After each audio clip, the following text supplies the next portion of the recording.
Phil Proctor from the Firesign Theater. Oh, yeah. Says, let me cheer you up, because I'm going home alone. All of my friends have gone out to hang out with Howie in New York. So I'm going home all by myself. And Phil says, let me cheer you up. And he gives me a cassette. And the cassette has the famous Orson Welles outtake. Can I just ask you, do you remember any of that? It's called a setup. No, it's actually called Tee It Up for You, for Christ's sake. Yeah.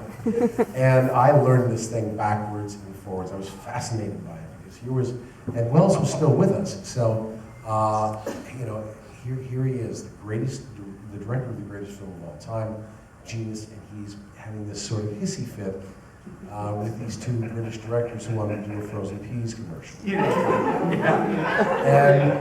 And I just, I didn't listen to radio for like 3 months. I just played that tape back and forth, back. Every time I got to the end of it, I hit rewind, because that's what we had tape in those days. Yeah. T-A-P-E. I memorized every nuance of that thing. And then I began to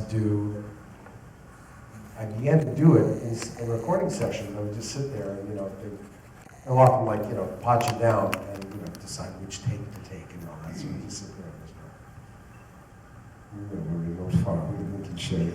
And this is buckwheat news. Every July, peas grow there. Do you mean that? Yes, I started about half a second late. Don't you think you really want to say July over the snow? Isn't that the fun of it? And if you could make it almost when that joke disappears, I think it would make much more. I think it's so nice that you see a snow-covered field and say every July peas.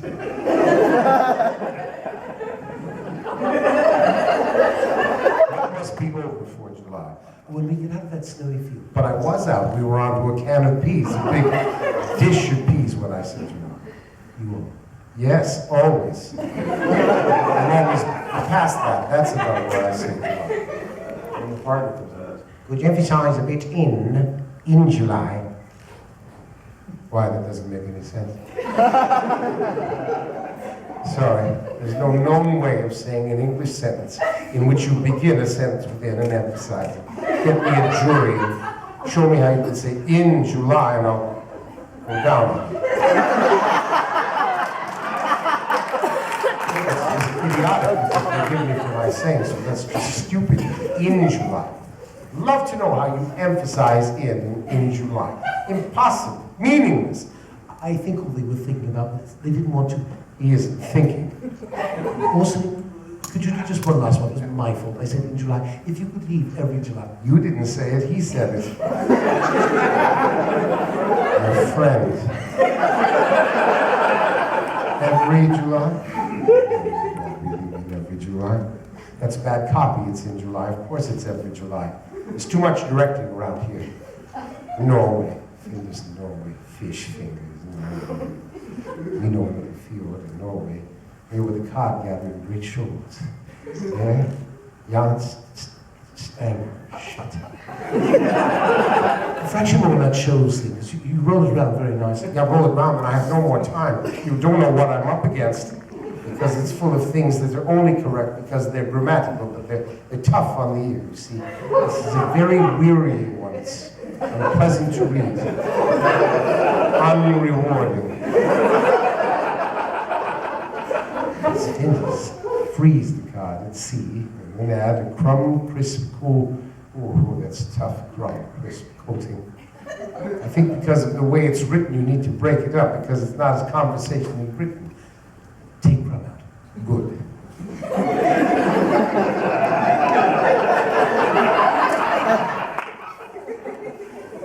Here the protest is beef burgers. You know, in the place, the American Far West. Charlie Briggs chops up the finest prairie-fed beef and tastes each. This is a load of shit, you know. You want one more? Yes, you missed the first beef, actually, completely. What do you mean, missed? Well, you're emphasizing prairie-fed, but you can't emphasize beef. That's like his wanting to emphasize in before July. Come on, fellas, you're losing your heads. I didn't direct any living actor like this in Shakespeare the way you do this. It's impossible. Also, you did 6 last year, and by far and away the best, and I think I know the right reading for this is the one I'm giving.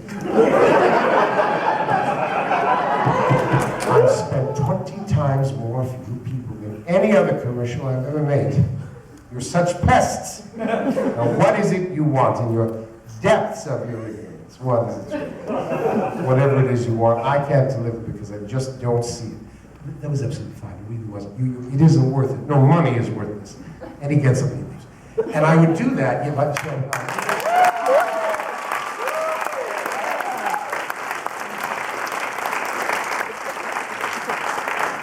guess I do remember it. No kidding. So, because I haven't done that in a long time.